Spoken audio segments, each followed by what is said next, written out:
Hi, this is Rebecca Zung, and you are watching the Break It Down show. Man, this is awesome. I love we talk to a lot of different people on this show, Rebecca, who do a lot of different things. And over time, you collect very peaky in terms of successful people. We've had on hyper successful, #1 New York Times bestsellers, not just New York Times, but the top.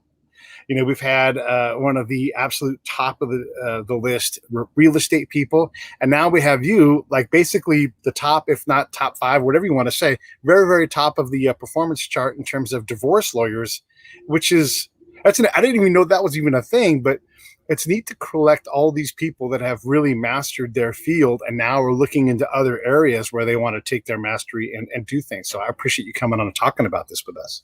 Thank you. Thank you for having me.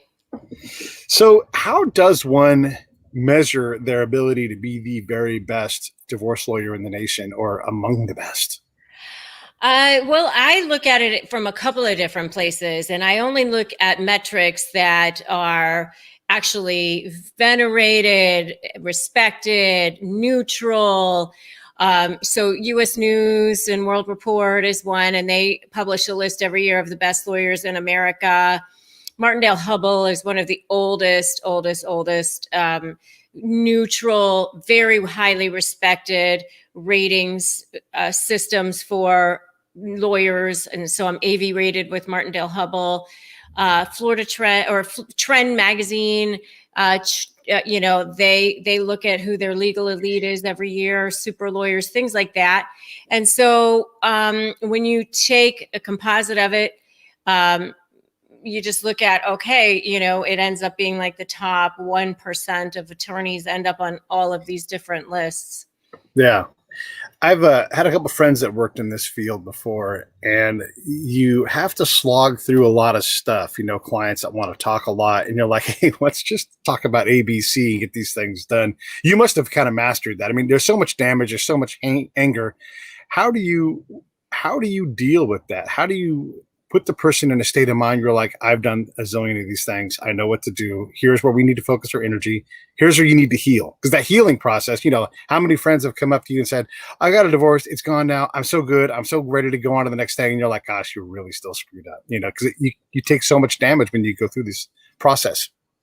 Oh yeah, for sure. I mean, I teach people how to negotiate with narcissists now, like all over the world, and not just in divorce, but in any kind of situation. And it's all the same, regardless of whether you're going through divorce in a marriage or going through a divorce in a business partnership or whatever it is. If you're dealing with somebody who's toxic, it's probably because you had some kind of a relationship with them.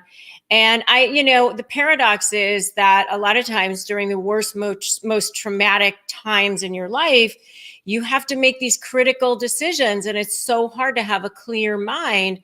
So, by preparing yourself ahead of time, I always say 80% of a negotiation is won before you even walk into a room, because you have to prepare yourself by doing all of the work, creating a strong mindset, a powerful mindset. I say that's 50% of the work right there, but also doing your research, researching your side, researching their side, creating your arguments, looking at your risk analysis, and being, anticipating what the situation is going to be.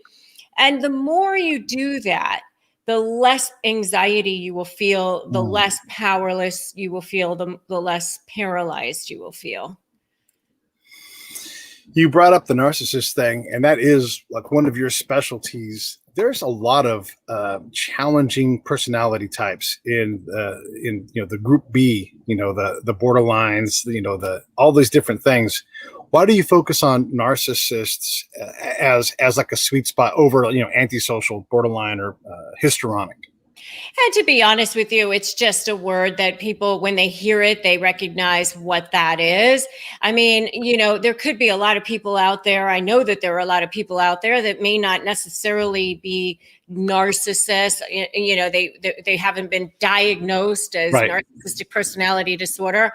I mean, they could just be a jackass, but anybody that you're dealing with, that they're extremely difficult, and they're after you, and they're trying to make your life miserable, and you're having to negotiate with them in some way. You have to understand what's going to motivate them, what's going to squeeze them, how to, what I call, ethically manipulate the manipulator so that you can get somewhere. Otherwise you won't. Yeah, that makes sense. And you're right. It is the go-to diagnosis, right? I mean, that's, someone's like, they're a narcissist. It's a go-to word. That's for sure. Right. Yeah. Well, personal like my unqualified diagnosis is that person is a narcissist because it's the one word I know. And it's because I don't like this person. They're an asshole. But, maybe they do have borderline. But you're saying like there's some common threads in all of these kind of contentious people that and give you some power when you're able to see it from a more prepared perspective. Is that the best way to say it? Yeah, I think that's a big part of it. I think a lot of it is also, I mean, mindset, I can't say enough. I can't stress enough how important that is too, but also understanding the personality type of a narcissistic type of personality, whether it's a cluster B, whether it's, whatever. You're dealing with a person who has no inner sense of self, no sense of value on the inside, and also coupled with has no sense of care, compassion, or empathy for another person. They live in it's like the scarcity mentality on steroids, Right. And so by understanding that they get narcissistic supply, meaning that they get fed, their ego gets fed in some way by jerking you around, making you miserable, intimidating you, all of those kinds of things. You have to understand that if they're getting supply from that, then they have no incentive to want to settle the negotiation. Yeah, that goal, right? They're trying to solve this interpersonal or personal conflict, and you're trying to resolve a relationship. Well, you're trying to resolve whatever the negotiation is, period. And you're trying to get to an end goal. And two reasonable people think, okay, where can we settle so that we each walk away with some value here and then move on and wish each other well and namaste and goodbye and have a good life. But, if you're dealing with a highly toxic or narcissistic personality, while they may say that that's what they want, they actually don't want to let go of it because they get narcissistic supply from keeping it going by making you miserable and seeing you sweat and all of those things. So, okay, we're going to deal with our narcissistic significant other and we're going to get out of the relationship. However, we have kids. And so how do you negotiate? I mean, the negotiation doesn't stop because you still have this person that's got a different outcome in mind than you do. Yeah. Yeah. I mean, in those situations, you have to set up what we call a parallel parenting plan, which means that you basically don't interact with each other hardly at all. And the way you do that is you have a very, very black and white, extremely strict, very specific parenting plan that literally says, you have from 12 p.m. on Tuesday till 6 p.m. on Thursdays. Here's where the exchange is going to take place. Here's who's going to drive the kids to the exchange or pick them up. And, every single piece of the parenting plan, to the extent possible, is written in. And then, if you have to have a conversation with each other, you have to use like a co-parenting app of some sort where lawyers have access to it, the judge has access to it, everybody's watching to see what you're talking about, and really have it be that you don't interact with each other hardly at all. Is there coming back from that? I mean, people work on their person. I mean, everybody has some kind of personal psychosis. It's just in some form of like how much it impacts their life. So I go through a head trash, but yeah. You call it what? Head trash. We all have head trash. We all have head trash, right? And at our worst, we're this, histrionic person or whatever it is. So, but we can get better. Can someone I mean, it's so hard for someone with borderline personality to sort of even receive the diagnosis, right? So if they have this head trash that they can't even see, and they go through 10 years, and they finally like, hey, by the way, I'm a lot better person now. I've worked on this. Is that I mean, it's not the person who's leaving the relationship's responsibility, but as a parent, is it their responsibility to always be ready to improve the relationship between the couples that are no longer together?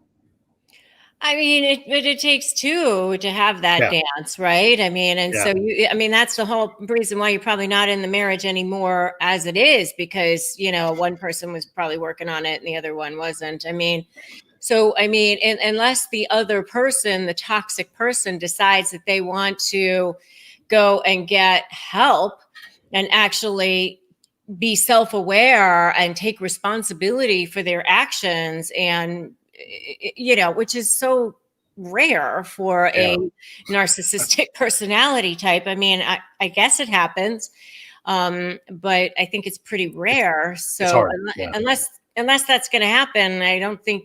I just, what I want to say to people is manage your expectations. Expect that they're going to act the way they always have, and then you won't be surprised by it, and then you won't be affected by it. It won't impact you as much emotionally.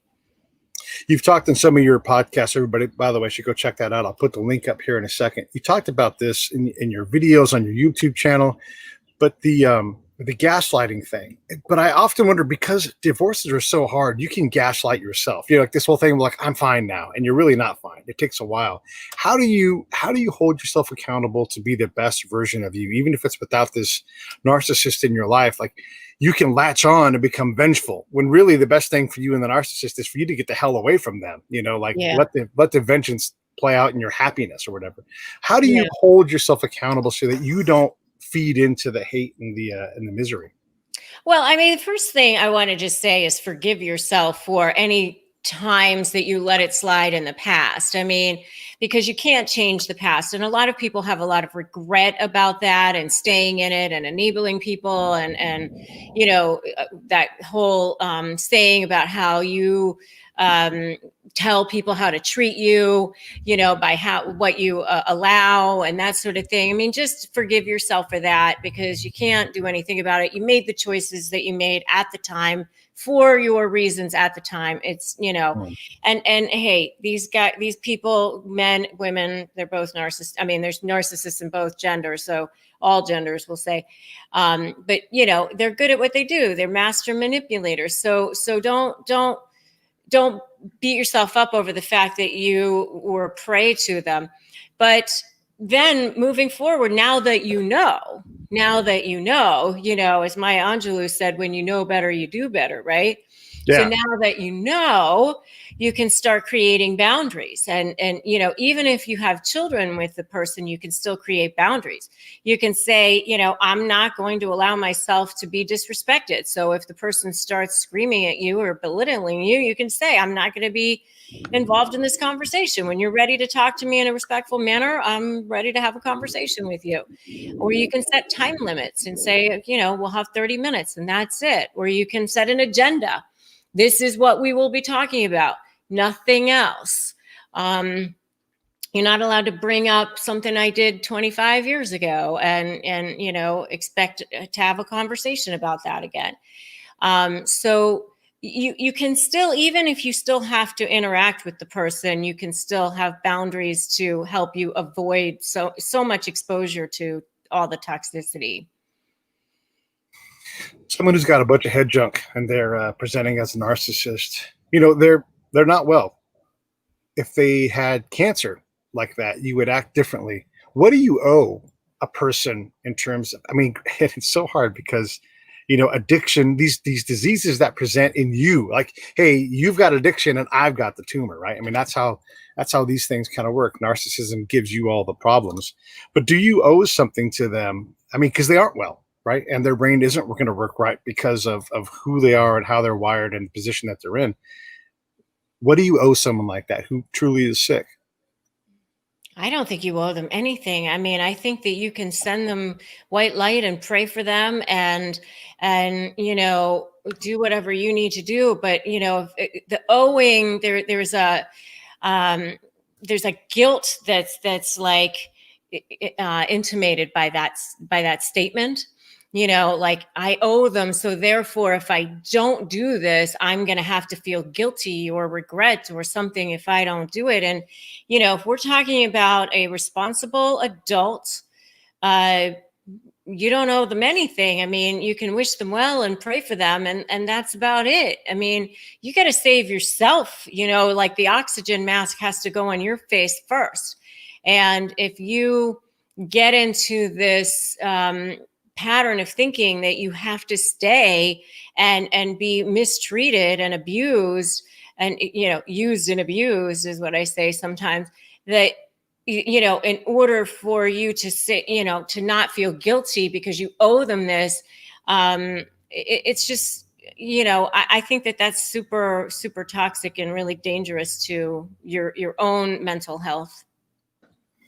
Yeah, fair enough. You don't want to become codependent, and I suppose I would suggest you need to do enough care to enable yourself to say, I've done what I know how to do.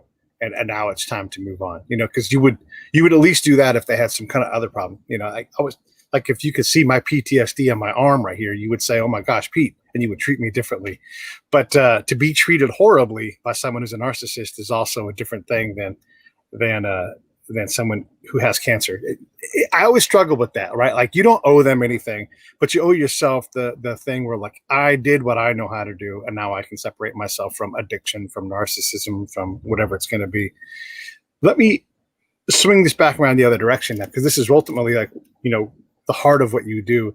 How do you, one, get into a better relationship? And then two, how do you recognize, well before you're, married and have kids and cars and everything else, how do you do these things so that you can see what that manipulation is? Because the narcissists I know, and the way I understand the disease is, boy, they're really tempting on the way, on the beginning. So how do you know at the beginning, you mean? Yeah, how do you identify? I think they well, first of all, they love bomb you. I mean, whether it's a business relationship or a personal relationship, that's how they get you into their web, is they love bomb you by, they're really, really good at reading people. So they're excellent at reading what it is that would be a perfect situation for you. So in the beginning, you just can't even believe this person is real. Like, they're just so amazing. Where did you come from? And it, like, if you're a super busy, career person, then this person is picking up your dry cleaning and delivering you dinner and, like, making life so nice for you. If it's a business situation, they have the perfect client, the perfect set of skills, the amazing, investors into the business or whatever it is. And they move it along super fast. So, if it's a business situation, they want to, get the ink dry on that contract. Let's be partners. 2 weeks later, you are in partnership with that person. If it's a romantic relationship, they're moving in. They want to meet the family. They, when are we getting married? It's very, very, very fast. And to me, that's a huge red flag. If they're too good to be true and they're moving the relationship along way too fast, and the little hairs on the back of your neck are going, I don't know, this seems like too good to be true. It probably is. But what if they are just too good to be true? Like, what if they are true? Like, what if they are just, how do you balance it? You don't want to throw away this shot at love. It'll show in the long run, because the narcissist can't hold themselves to that level for very long. Okay. They start devaluing you. Like, the little devaluing nuggets will start, being pelted at you. What does that look like? Well, it could be, are you sure you want to eat that? Your pants are looking a little tighter than they used to be. I mean, thanks for taking care of whatever it was. I saw you made a couple of mistakes, so I went and fixed it for you. Just like it might be little things like that, or it might be all of a sudden, you're the most beautiful or handsome or gorgeous or smart or person, whatever they've ever met, and they can't stop being with you, and they need to be with you every minute of the day. And all of a sudden they're not responding to your text messages for 12 hours at a time, or, they're completely like going, silent on you. And what happened to that? And then when you ask them what happened, like, oh, don't be so clingy. Like, why are you so, and it's very confusing, because you're like, well, I thought we were doing this, I thought we were happy here. And then they'll go back to love bombing, devalue, love bomb, devalue. And it's a very, very toxic pattern. You have a sense for timeline? Like, how long does this last? Like, when someone starts to show their true colors, and again, all relationships start out with this white hot love, and then it goes, and the love evolves. But it's love, right? The love evolves into other kinds of love, where you have a different pace of relationships. So I don't want to have people like kicking their significant other one out of the house because they haven't, bought them chocolates or anything. I don't know, but yeah. I mean, it's not that though. I mean, obviously, every relationship, if it's a romantic relationship, having sex 5 times a day in the beginning, and then it maybe wanes off and turns into once or twice a week or whatever, that's totally fine. But if the person is, withholding stuff from you, or withholding, they do these gaslighting things, like, you see text messages that don't look right, and then they'll say, oh, you're just imagining things, or you're paranoid. That's not what that is. Even if it's like very, where, I don't know, your spouse is talking to somebody from work, and they are like saying, I love your body or something like that. And it's like, oh, I was just saying that, they had a nice new outfit, or you're reading too much into that. And it's like, how do you read too much into that statement? You know what I mean? But that's what they do. And they get people. Seriously. Yeah. Right. Yeah. Yeah. It sounds so ridiculous when you say it like that, and I just, it's such a puzzling or vexing problem, when you're in this thing and you're wondering, is this person this? You've got a post talking about 5 signs. What are the 5 signs? What makes sense? 5 signs of which? That you're in a narcissistic relationship. Like, what are those things? I know you talked a little bit about the love bomb, but talk about it, expand on those things. I mean, the devaluing, the moving it too fast, the gaslighting, the passive aggressive stuff. I mean, when it's not feeling good. When you're with someone and they make you feel good. And, even if every relationship is going to have a situation where maybe somebody, did something that made you upset or whatever, but how are they reacting to it? Are they saying, oh my God, I am so sorry. I really didn't mean to hurt your feelings. I can see now where, you would have felt that way, and I'll make sure I never do that again. I mean, you can tell if somebody is responding to you like that, or if they're like, you're imagining it, you're crazy, you're the only one who thinks that way, nobody else thinks like you do. I've talked to all these people and they all think that you're crazy. I mean, when they're saying things like that, it's not feeling really good. You're not feeling like that person is for you. I've got an airplane flying overhead. It's going to be making noise while we're talking because I'm in Orange County. Yeah, the not for you thing. Oh, man. How do we get better at not picking? I mean, look, at some point it's on us, right? We've got to pick better people. If you're in your 3rd or 4th major relationship in your life and you continue to find narcissists, what do we do? Well, I mean, I think part of it is our own wounds. I heard somebody recently say, you don't pick your soulmate, you end up picking your wound mate in some way. I mean, we are all, we have our own neuronal patterns. And sometimes if we had, maybe a narcissistic parent, or a situation when we were a kid, or something that makes us feel unworthy of having true love, of having somebody take good care of us, of being in a healthy relationship, that we end up picking people who are going to, even though consciously we don't like it, but subconsciously maybe we somehow feel like that's all we deserve or something like that. Mm. And then I think part of it is also sometimes, I know women especially are guilty of this, but I think men too, where we have this sort of savior complex where we think, I can fix them. I can give them enough love. I know that they've been hurt and they've been wounded and they had this terrible childhood, and that's why they treat me poorly, and so you start making excuses for them. And they don't even have to make the excuses anymore because you're doing it for them. And suddenly, 10 years has gone by or 20 years has gone by, or you've got kids together. And now it's like, well, I don't want to get out of it because I don't want to leave the kid, have the kids be in two different, houses and all the different stuff that happens. So, or you're afraid you're going to look bad or you're going to lose income or whatever it's going to be at that point. Yeah, you just brought up a lot of hard stuff. What's everybody else going to think about this? Am I going to be a bad mom or a bad dad for doing this? And then for my kids, I'm going to stay here, and we're just going to power through this at some point. It's so hard to leave sometimes, even if the person is terrible, because, we fear the unknown, we fear whatever it is. When you see a couple do a good job of getting a divorce, I'm assuming that's a good thing, but what do they bring to the table? Like, what are your clients who are like, this is going to be a good divorce. This person gets it. They're ready. This is going to be good.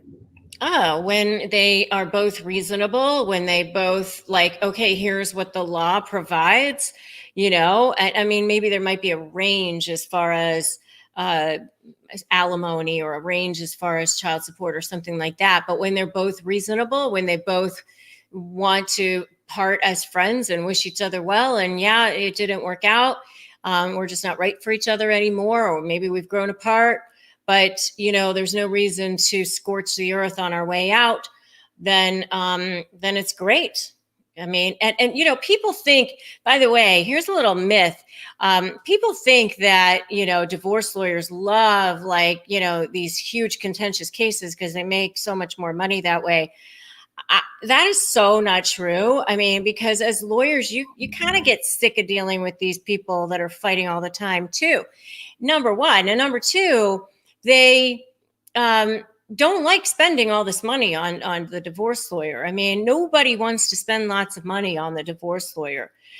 So, a really good divorce lawyer will say to you, I think it's better for me if I do a great job for you as efficiently as possible and get you in and out of here. And then, you'll send me all your friends. And then, my life is more peaceful. I have a continuous steady stream of clients come in the door, and you are happy too. So those are the best ones, frankly. I'm so glad you said that, because we get this unfair, imitation or impression that you guys are always milking, and my one friend who is a divorce lawyer, one of the things that this person says is like, I'm not going to be your therapist. As soon as you start getting into that zone, I'm going to stop and say, get your therapist. I'm here to be efficient. I want to get you out of this with the best deal that is legally fair for you and let you get on with your life. You're here because you want to move on with your life. Let me do that for you, as opposed to get into these big nasty, because this person, he's like, hates having to deal with all of that, the calls, the complaints, the misery, having to go back to court 5-6 times more than necessary to deal with these things.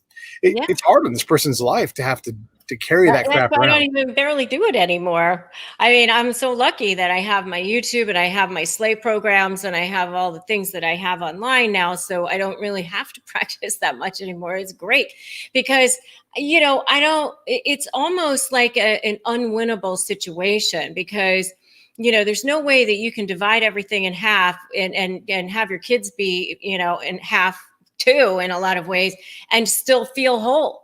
I mean, you can't divide the assets in half, divide the kids in half, divide the income, and somehow feel like you're whole. Yeah, no, I love it. And I do want to talk about some other things. And getting into your YouTube channel, by the way, everybody can go to your YouTube channel. It's right here. All you got to really do is type in. Yeah, it's actually, I do have a branded link. I don't know why it's not showing up that way, but it's just youtube.com /Rebecca Zung. Yeah, and if you just type in Rebecca Zung, you'll Oh get yeah, it. yeah. Yeah, and I got that straight from your channel, and I'm like, why isn't it branded? Anyhow, Rebecca Zung is all you got to type in, and it will come up. Her social media team is great. They got it all covered. Same thing on Instagram too, by the way. Go check them out. Check her out on Instagram, and you'll be able to get a lot of these things. So much video content on tips and tricks. So if you feel like you're in a situation with someone who is a narcissist, or you're trying to get out of it, you're trying to just go to these resources. There is so much stuff there. I'll probably spend an hour just listening to like great clip after great clip, reliving relationships, going, man, I'm glad I'm out of that. So, Sorry about that. no, it's great. I don't be sorry about anything. It's fantastic. I wanted to ask you about your podcast too, because look, a lot of people have podcasts and don't necessarily need them. I think for you, it's unique because you're talking about trying to, I mean, ultimately I would say you're talking about how to get away and move on with your life. You know, it's, there's a lot of people will tell you how to live your best life, but you're saying, here's how you negotiate it. Here's how you get away from this person who's, taxing your life and your enjoyment. What have you learned? I mean, you've been at this podcasting for a while. What have you learned from the podcast yourself?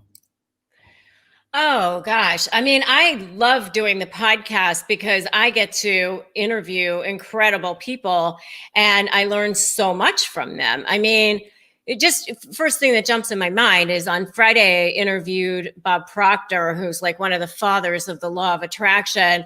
And he's got me reading Think and Grow Rich again and like listening to it on a loop. And, we hung up. I mean, we got off the air and he immediately starts coaching me, like, how much are you charging for your programs? It's not enough. How much are you charging for your, I mean, he was like, I love being able to do that because I can connect with incredible people from all over the world. And I learned so much from every single guest.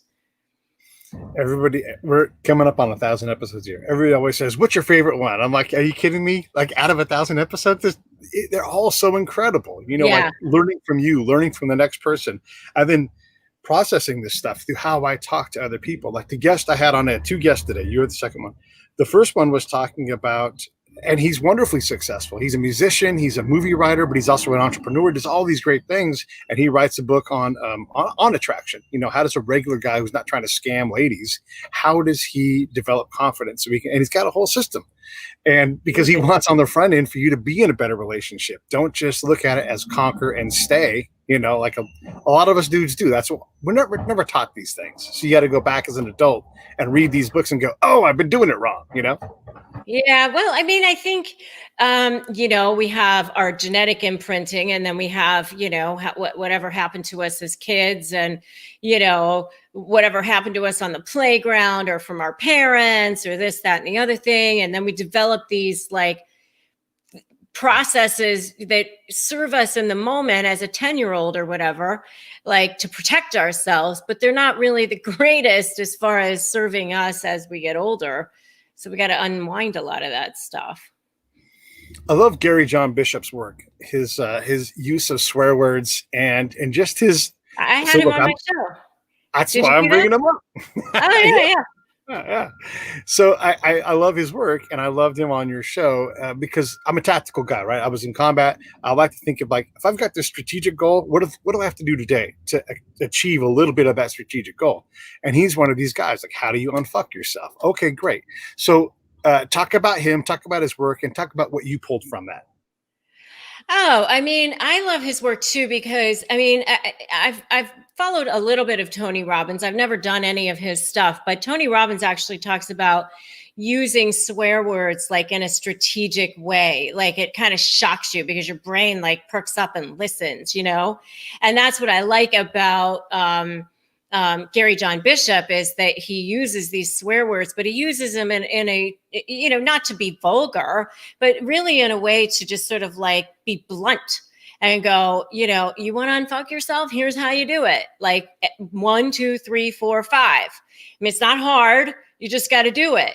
I mean, and I've had people on the show like Mark Victor Hansen, who actually introduced us, and he'll say, you got to be able to take direction. You got to be able to say, okay, this person knows more than I do. I'm going to do everything that they tell me to do.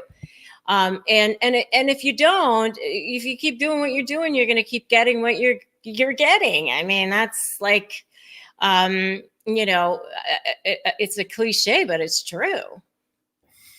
Mark is such a wise, and his wife is wonderful too. Seeing the two of them together, you're like, come on, you're putting me on. But you see them love each other, and it's real. I had such a great time talking with them on the show, and they seem to be such genuine people that truly want to improve the world.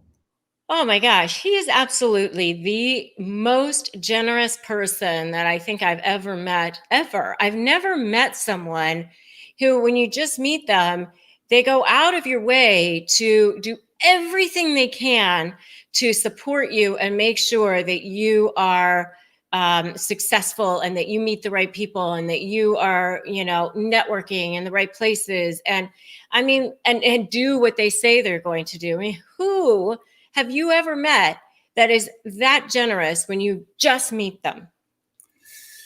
The list of people that have said, I'm going to introduce you to 3 people you should have in your podcast and have them actually do it. The list of that, it's one. It's one. He was look, I've had a lot of people book a lot of people on my show, but he said, I'm going to give you these 3 referrals as a guest, and here you go. And I'm like, oh my God, he did it. I know. It's just absolutely, we should all, if everybody were like him, the world would be very much a different place. There's no doubt in my mind. I mean, and her too. I mean, they really are so perfectly suited for each other. And I believe that the world, it brings us people who are, we're vibrating at a certain level. We attract certain people into our world. If you want to know where you stand vibrationally, just take a look at the 5 people that are closest to you right now. And there you are. And if they're negative Nancy's who are toxic or whatever, then maybe you need to start vibrating at a higher level. And, those 2 are really excellent examples of that. Yeah, for sure. The 5 things closest to me right now in my backyard, there's 5 dogs, all neighbors, and I keep muting to keep them out of the show. There's so you can't get any better than that. Yeah, you don't get any better than that. No, it's happier than dogs. Talk about unconditional love right there. Yeah. They go in the backyard and they bark at each other. That's just how they talk. They're having a great time. I've actually also had sea lions interrupt my show before too. So I don't know if that's how you've had that yet. But sea lions. No, there are sea lions just down the road for me in Redondo, but I don't have them here. I recorded on my buddy's boat in Oceanside, and then literally the next boat over there was a sea lion on the back of the. How awesome was that? I know. We're so fortunate to have this platform. I mean, in terms of business, it's a great marketing tool, great networking tool, fantastic PR tool, self-development. I can go on. And this is for me, like not even for the audience. It's like selfishly, right? I mean, how much do we get to learn? You said you had 1,000 guests. That's amazing. Yeah. I mean, how long have you been doing this? About 7 years. Yeah. So it's been a long time. And the amount of people, so many friends that have come from this thing, it's really great. When you look at your podcast, you never run out of ideas. You always evolve it. But how has your show evolved? You've been on for a while, so it's grown. What has it grown into? I don't know. I think I have like 400,000 downloads or something like that. But my YouTube is really what's exploded. I've gotten over 100,000 subscribers in 10 months and 6 million views. So that's really, really exploded. I think that if you put content out there that's usable for people and helps them, then, people will want to hear more of what you have to say. And I'm just grateful that, honestly, I mean, not to get too woo-woo on you, but I look at it as, I'm a conduit for the universe, and I'm grateful that I am able to be a vehicle for the universe to help people with this. Because, a lot of people are stuck in horrible, horrible situations, financially, business-wise, romantically, whatever. Maybe it's a family situation.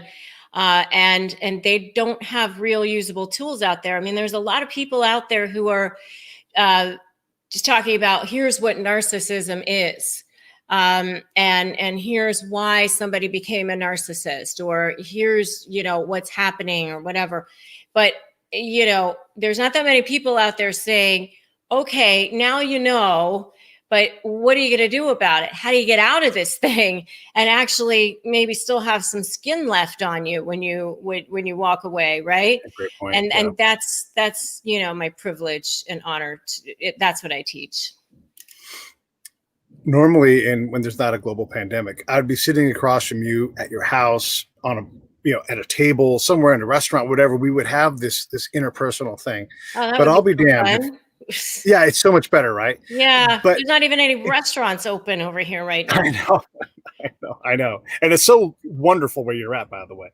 So we don't have that pleasure right now, but it still seems to work. You were talking earlier about the off-mic conversations. There's like little bits of falling in love every episode where you just find this person and you do manage to vibrate, or whatever woo-woo term you want to use.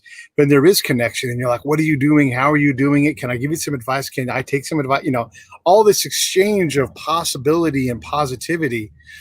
How come it works over this screen? I know it works face to face. We see it and feel it, but why does it still work across this channel? Because I don't understand why it should. Well, I mean, if you listen to the Bob Proctors of the world, they'll tell you that energy is energy. And if it's vibrating, it'll get connected and picked up by, wherever it's vibrating in the world or in the universe, because like attracts like. So, I mean, I truly know that that's true. It's just a law of physics. Physics, these are laws. And I just think that you feel connected to somebody regardless. I mean, if you happen to be, vibrating at the same level. And, I love the world that I'm in now, because I just was on somebody else's show this morning, somebody else that Mark had introduced me to, of course. And, exactly. And, and she was like, oh, are you on Clubhouse? Let's host a room together. And I didn't even know that this thing existed till a week ago. I don't even know. Are you on Clubhouse? Something happened about 2 weeks ago where Clubhouse blew up. I am on Clubhouse. I don't have time. I mean, I love people. I don't know much about it either. But she was like, let's host a room together. I'm like, sure. Sounds amazing. Okay. So that we're going to do that this weekend. I mean, and it's going to be on, badass women entrepreneurs. I love it. Awesome. Yeah, I do too.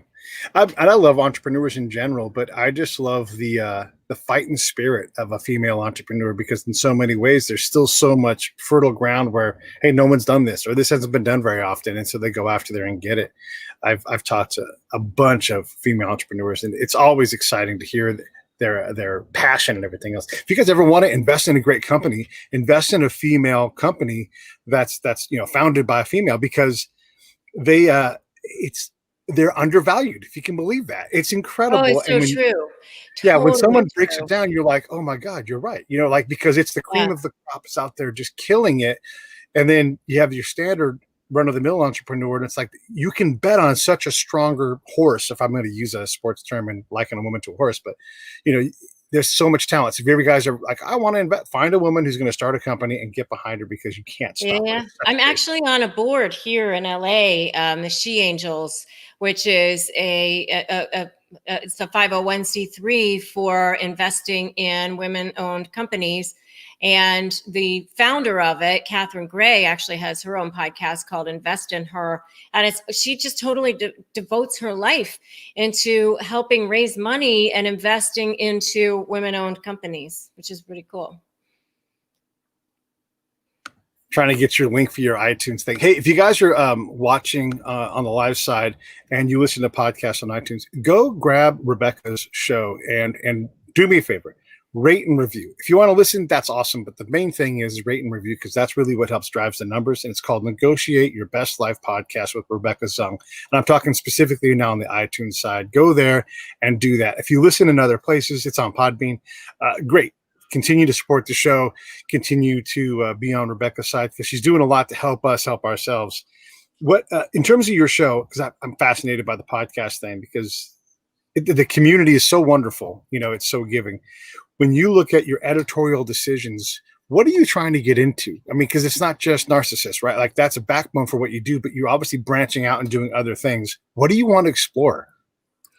Well, I think that we're navigating and negotiating all day long. I mean, you were talking about head trash earlier in the show. I think the first thing when you open your eyes in the morning is you're negotiating with your own head trash. You know, like, am I worthy of getting up today? Am I worthy of, like, whatever trash is going around in our head? I need to get in better shape. I have a friend who says, you shit all over yourself. I should be doing this. I should be doing that. And so I think we're negotiating all day. And that's why I call it negotiate your best life, because anyone who can help us, or even, some shows I just decide I want to just talk and go on, about some things. But sometimes I bring on guests. It's anywhere that I can help improve people's lives, and especially in a negotiation setting, whether it's negotiating with your kid, your spouse, to get the best table in the restaurant, for pay raise, whatever. It really doesn't matter, but we really are negotiating all day long. And once you can master that, once you start understanding the true skill of being a good negotiator, you can, like, inherit the wind. I mean, like, it's everything in life. You have been fantastically successful. You've got this podcast, there's people listening to your YouTube channel's blowing up. You are doing things that allow you to not even have to necessarily do the lawyering thing anymore, as one of the best lawyers in the nation in your field. That's incredible. When I think we fall into a trap, and I want to get your thoughts on this, where we are looking for a solution from somewhere else. For example, the government. We're hoping that the government will solve global crises like, pandemics, warming, that kind of thing. But it appears to me that if you're working on being the best you, living your best life, you can have, care for the planet as part of your charter and have a lot more control over it. But we seem to have this struggle between having somebody else work on these problems for us and having ourselves work on it. What do you think? In my language over here, because, so I just a little bit about me. I was raised by, my dad was a doctor. My mom was a real estate broker. I mean, we weren't like super wealthy, but we were, probably upper middle class, I would say. And, I ended up dropping out of college when I was 19, which, my dad was Chinese, my mom's German. So, like, I say I have no fun genes whatsoever, but what that means is German Chinese is like education. So my version of rebelling was I dropped out of college at 19, got married, and I had 3 kids by the time I was 23. And my dad was like, you're on your own at that point. I mean, you got married, you had kids. I'm not giving you any more money. We're done here. I mean, and so I could have sat back at that point and said, oh, my life is so, because it was hard. I mean, financially, it was very hard. I mean, I had to live with the consequences of my decision at that point. And then I got divorced. And I had these 3 little kids, and I had to finish college, and I had to go back and finish law school. And, and even when I went back to law school, I remember somebody saying to me at that time, this was in, 96, something like that. I remember somebody saying to me, oh, I know a bunch of people who have graduated from law school. There's way too many lawyers. One of the people I know who graduated from law school can't get a job. He's bagging groceries at the local grocery store. So you shouldn't even bother. And thank God I didn't listen to that person, because, I remember at the time even saying, well, somebody's going to get a job out of law school. Like, why wouldn't it be me? I mean, so every single person in law school right now is not going to get a job. And so, you kind of just have to negotiate through all of your own trash all the time, and just say, it's okay. You can make your life from wherever you are. Wherever you are is the jumping off point for the next stage in your life. Nobody has it easy. That's like part of being a human being.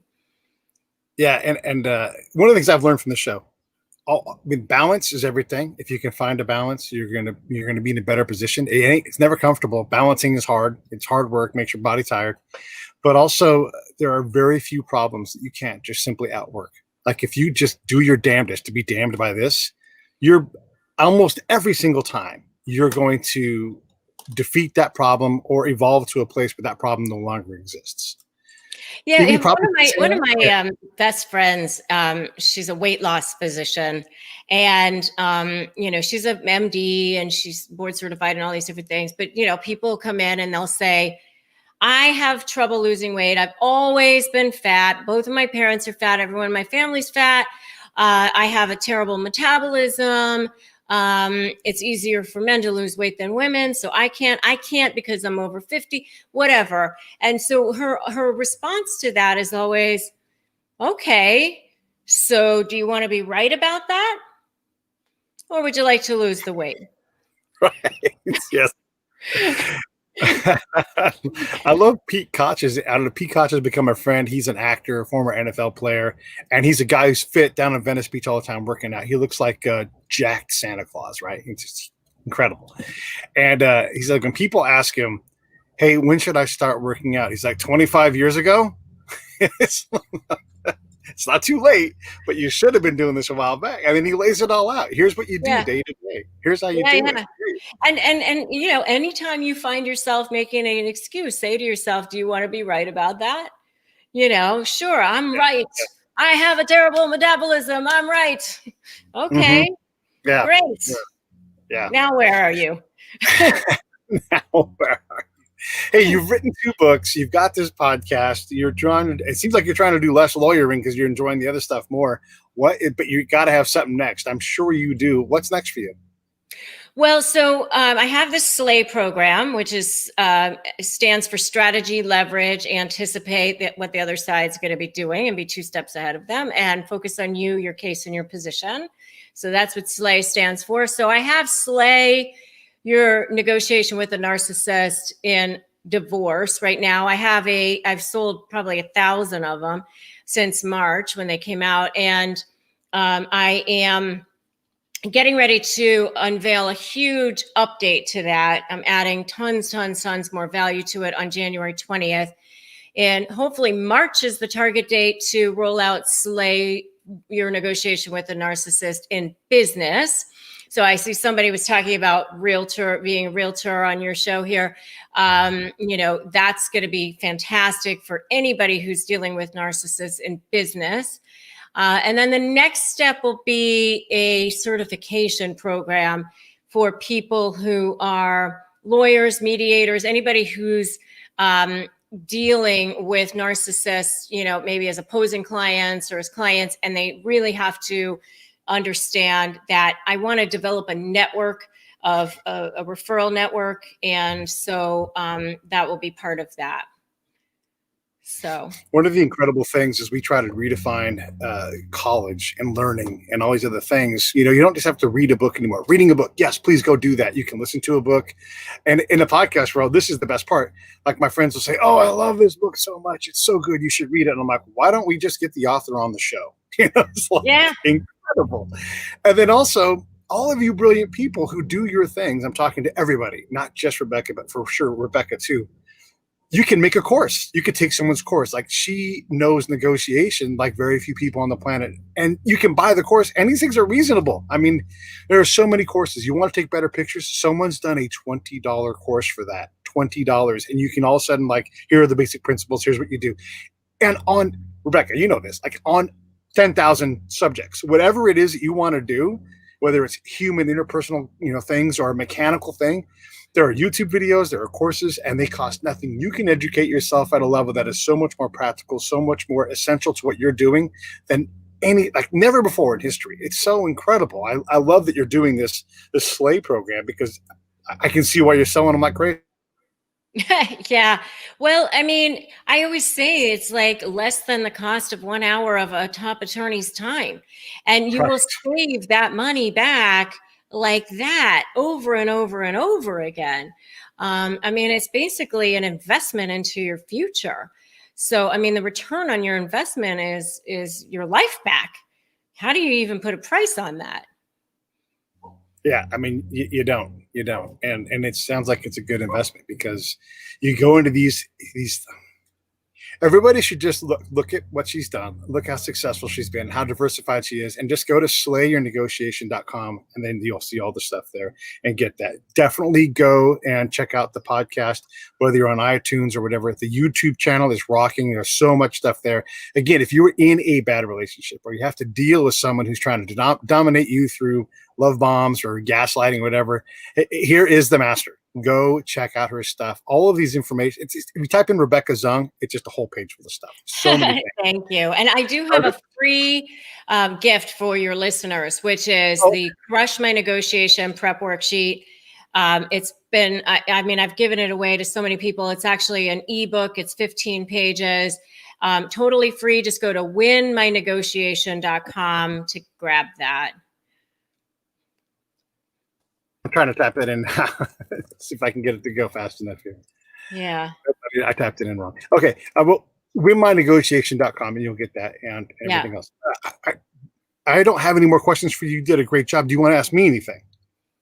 Not that I can think of, but thank you so much for having me and being part of your show. And I love what you're doing.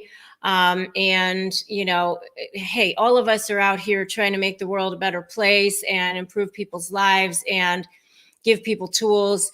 I mean, you know, one of the things with the pandemic, I think people feel more isolated than they ever have in a lot of ways. There's a lot of ways to be out there and be connected and have access to resources and information. I mean, hey, if we're going to have to go through a pandemic, at least we're going through it now instead of like when the Spanish flu happened or whatever. I mean, we have resources like yours, shows like yours, where people can actually connect with others and have access to resources to help them. So it's a good thing. It's a good thing. Okay, let me stop everything. Stand by for 1 sec.